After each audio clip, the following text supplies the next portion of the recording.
And welcome to Comic Run. I'm Matt. I'm Kent. Justin. So did you guys see the... We should explain what we do here, which is us just talking about general pop culture. This has come out in the past week as we go get comics in a car. So it's not a podcast just about comics. It's a podcast about the nerd crap we talk about on the way to get comics. So did you see the Ghostbusters the rumored announcement lineup of the all-girl Ghostbusters Yes. reboot? And honestly, I'm not concerned about any of the actresses they chose. I have not watched video clips. Someone had a thing on their site where they had video excerpts of each of them, like, that they said really kind of sells it. But, I mean, they're all known actresses. Most of them have done stand-up or SNL and movies. So, I mean... Well, the two, the African-American woman and then the blonde are still on SNL. Like, they're fairly new. Yeah, they're current members. Yeah. And what's her face? Kristen Wiig that was on. Yeah, so we've got Melissa McCarthy, Bridesmaids, Kristen Wiig, Groundlings, Knocked Up, Walk Hard, Leslie Jones, Stand Up and SNL, and then Kate McKinnon. Oh, yes. Venture Brothers? Yeah, she does voiceover on Venture Brothers. Which voice does she do? I don't know. Hopefully it's Dr. Girlfriend. Yeah, the last two are still active on SNL, and Kristen Wiig was an original alumni before she got into, like, she did voiceover on Despicable Me 1 and 2, and then was in Bridesmaids and some other stuff. It's actually kind of nice to see that SNL connection still there. Like, it doesn't have to be, right? I mean, at this point... Now it's a launching off point for a career, not a where you end up. Right. You know, I don't know, I was thinking about it on the way over here. Like, I am not against... Like, I was on another forum discussing this, and I have seen Ghostbusters hundreds of times. I own the entire Ghostbuster toy collection. All of it. Every piece. Yes. And so you're a bit of a fanatic. I'm a bit of a fanatic. And so, like, I guess my thought about it is that you have a universe, right? You've got 2 movies, 2 TV shows, books. Multiple comic book lines. Comics. Like, there is a universe there, which, you know, at its base is about a bunch of college professors that decide to go into a service industry, highly destructive service industry, let the comedy ensue.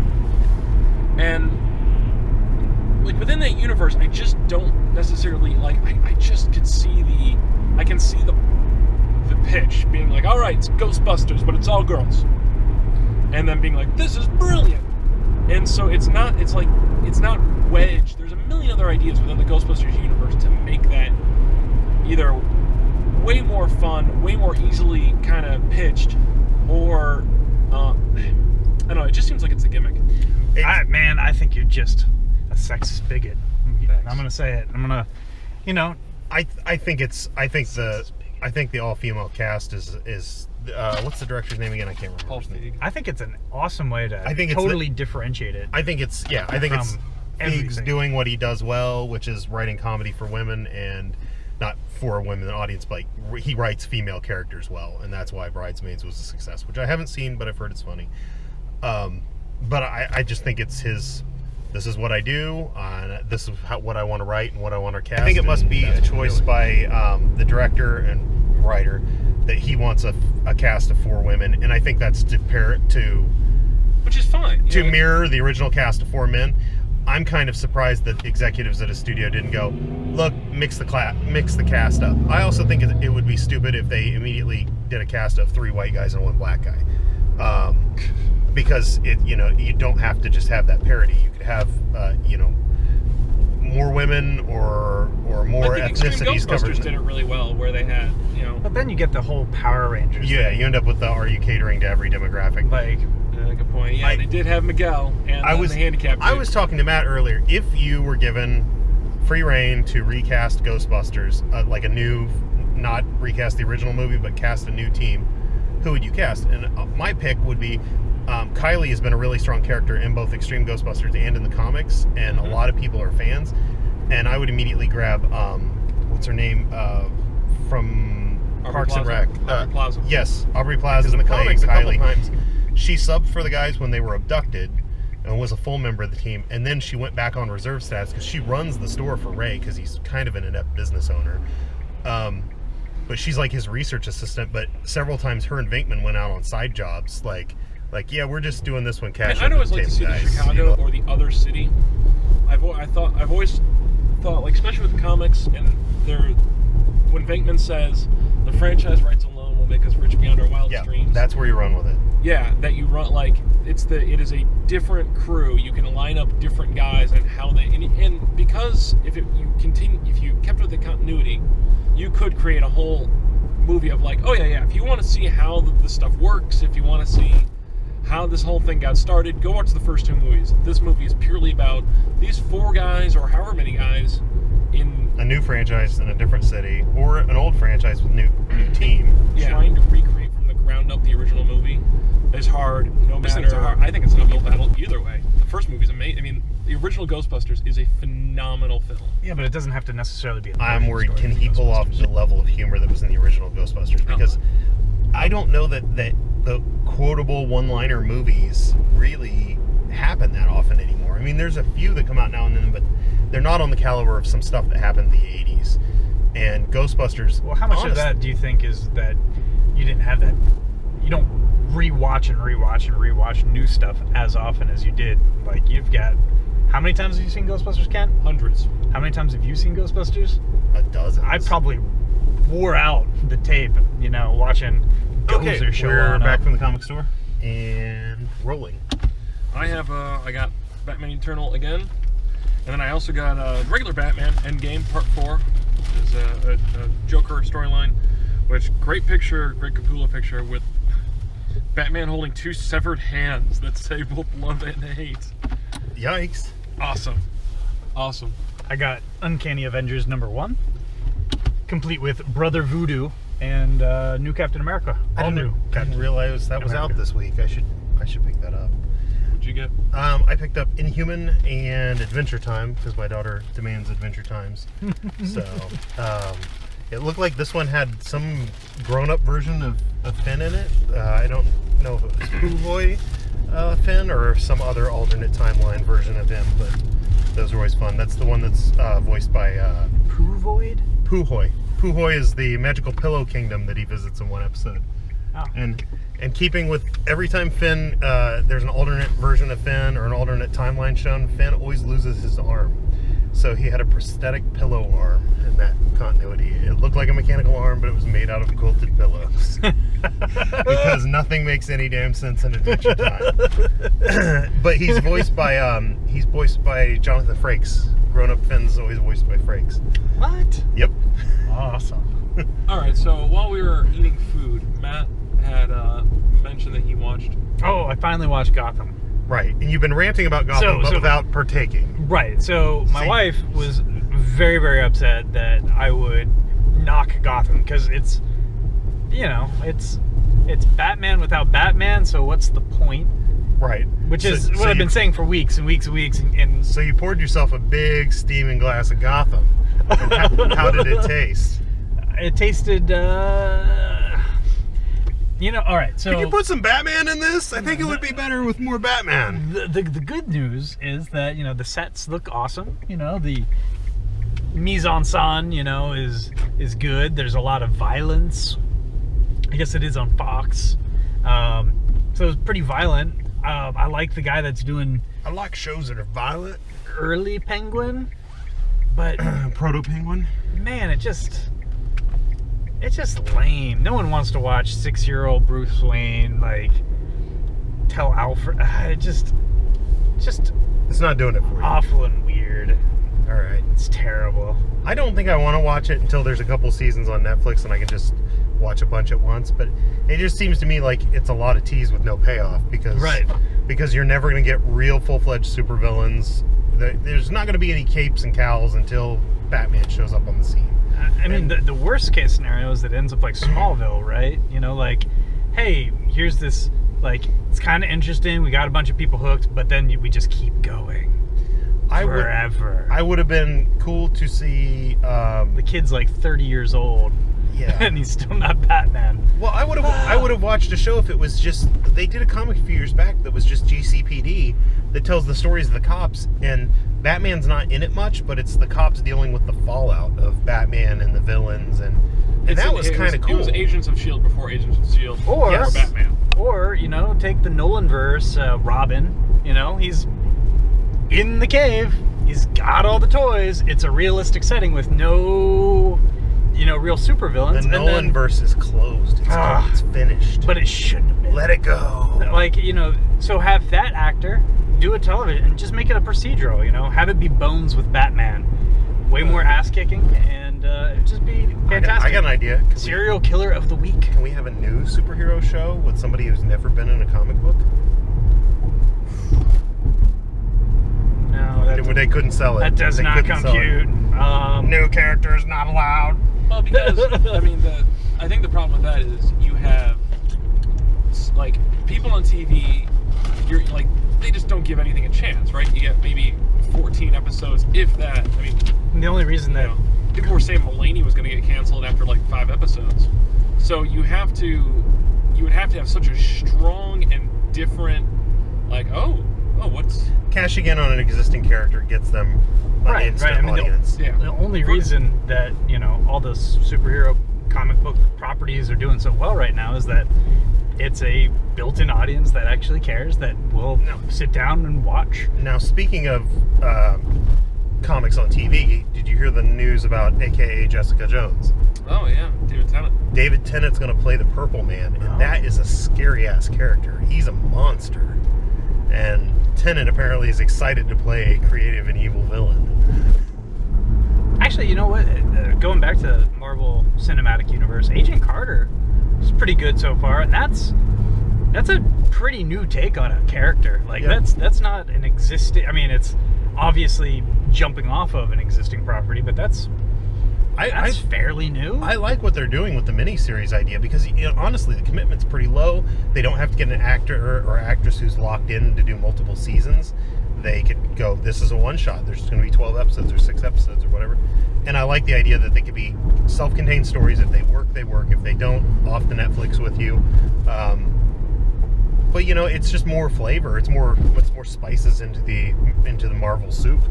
And I would like to see more shows do that. I mean, British series, there are tons of series where they only have 3 episodes a season, and they're an hour and a half each. Yeah. And it's self-contained. That's a very English thing to do. You don't need to.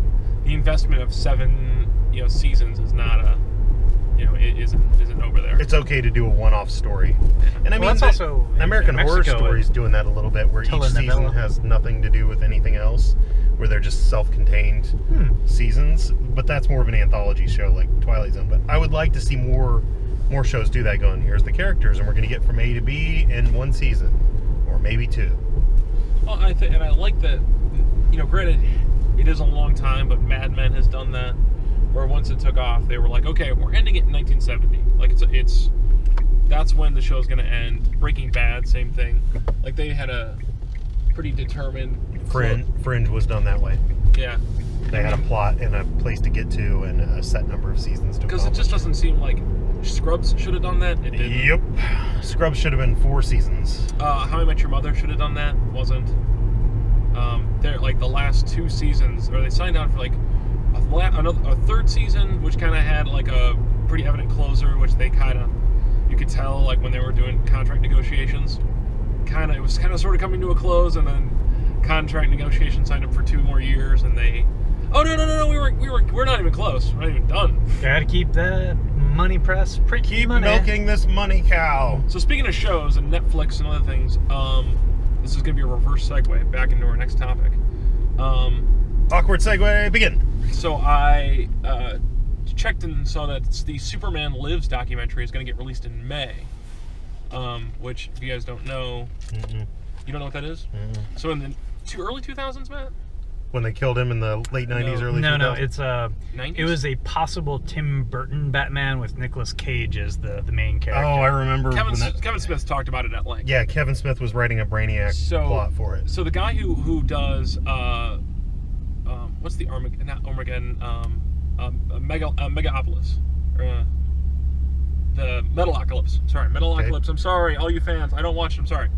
The guy who directs that, did a Kickstarter to do a documentary on because he's like, you know, I'm obsessed with this film, and if you look at all of the creators and people who are, you know, to do costumes, to do set work, we're doing brilliant stuff. Like, everything was gonna look amazing, and it was actually gonna be pretty true to the comics. I don't know about that. Well, we'll see. Nicolas Cage's Superman is a bad idea. So anyways, they're like, the artwork was amazing, and it kept moving. It was like this giant snowball that couldn't be stopped, and then all of a sudden it was dead. And so he raised a Kickstarter of like $100,000 to make a documentary on what happened to the movie. And then, so he raised that, no problem. Raised an additional $50,000 to actually film scenes. Yeah. And so... film scenes from a dead script from a movie that was never made. Yep. And he interviewed everybody. Tim Burton did an interview. All of the script writers did interviews. I don't know if he interviewed Nick Cage, but anyways. How are they going to keep his toupee on while he flies? It's long hair. He has hair extensions. Oh. So I'll show you pictures when we get back. Oh, no. So anyways, there's also another movie that's trying to get made called Doomed, the untold story of the 1994 Fantastic Four film that they're trying to get made, where they talk to everybody, you know, about the Roger Corman Fantastic Four film. That's a pretty good timing with the new Fantastic Four coming out. Although they probably don't have time to make it to being in the can until Fantastic Four 2 comes out. I find it interesting that Fantastic Four was coming out, and then there were rumors a couple weeks ago, like, we haven't seen any production images. Rumor is the cast might change. It might be getting mothballed. And then they released a trailer, which I think means that Fox had to go, oh my god, they don't believe we're working on it. Let's do a teaser trailer. Like, go ahead and release it early. Well, I think the cast was a little bit of an eyebrow raiser, and some of the rumors about Dr. Doom. deviate, like Dr. Doom, computer hacker. Well, you know, and already playing out on characters that already. Not that Dr. Doom isn't a computer hacker. Dr. Doom can do whatever the hell Dr. Doom wants. He's a computer hacker slash warlock slash monarch slash black magician slash scary man. So anyways, man. so the trailer came out. Did you end up watching it, Justin? Yes. I watched the trailer. Why are they surrounding the Four with a square instead of a circle? I actually like that. There's 4 walls in that square. 4. So much 4. I like the square. So it looks like they're running with the Ultimates version of the Four, at least like. Oh, the origin story where it's like the government negative zone. Government think tank of gifted children experiment in teleportation or parallel universe or something, and somehow reaching the end zone. It's the end zone in Ultimates, not negative zone. Yeah, in-zone. Jesus. Letter N. But then they later said, oh well, all negative zones in all comics are the same negative zone. So it's the same one as Earth 616. Wait, so the negative zone for Earth 616 is the negative zone for Ultimates? Is the end zone, yes, but that disagrees in comics because they're built differently. Like in the comics, it's a collapsing universe, and in Ultimates, it's a collapsing universe that's dying of heat death, and in 616, it's a weird parallel. And that doesn't dimension. also make sense because like all the characters that live there like have different names. And Nihilus, yeah. He's Nil in Ultimates, I believe. Still looks like a weird bug. I still question why you would let your guy who lifts heavy things and is apparently a pilot and your weird brother participate in the teleportation experiment. Like, what point did the government facility go, no, this is a good idea? Yeah. Oh no, they don't have clearance, but put them in spacesuits. Let's go to the parallel universe. It'll be fun. We'll take a selfie. Take a selfie in front of the weird dimensional distortions. I think in Ultimates the way they explained that was it was some sort of inaugural tape cutting ceremony or whatever, where they were just gonna like test the generator or something, and they were all there, and then it went wrong. But I don't remember for sure. I have that comic somewhere. I'll have to there was well, we're back to work, so I thought the thing looked. Well, his back kind of looked okay, right? I mean, yeah, it seems CGI. I don't have problems with the casting choices, the character designs. I do find it interesting that apparently more than one of the characters, I think Fantastic and Susan Storm, both actors, the actor and actress, have been like, oh, we don't read the comics, and they told us not to worry about it because it's not important to the character that we're portraying in this version. And I'm like, no, that's important. They, I mean, give them a brief on it, something. I don't know. Probably the thing that would help them out more is after it's all said and done, the fan service stuff, because you do a Fantastic Four movie, even if it's a shitty one, you're going to end up at Comic-Cons for the rest of your life. I was reading about the 1994 movie, and they said the costume designer that Roger Corman hired, was like super low budget, and she's like, well, I have no idea what these people look like. And so she went down. Well, she went down to the local comic book shop and was like, I need all the Fantastic Four that you have. And they're like, oh, what, present? What's going on? And she's like, no, I'm actually the costume designer for a new Fantastic Four movie. And they refused to let her leave. Oh, they're no. Like, well, we have to explain everything to you. Oh, no. That's bad.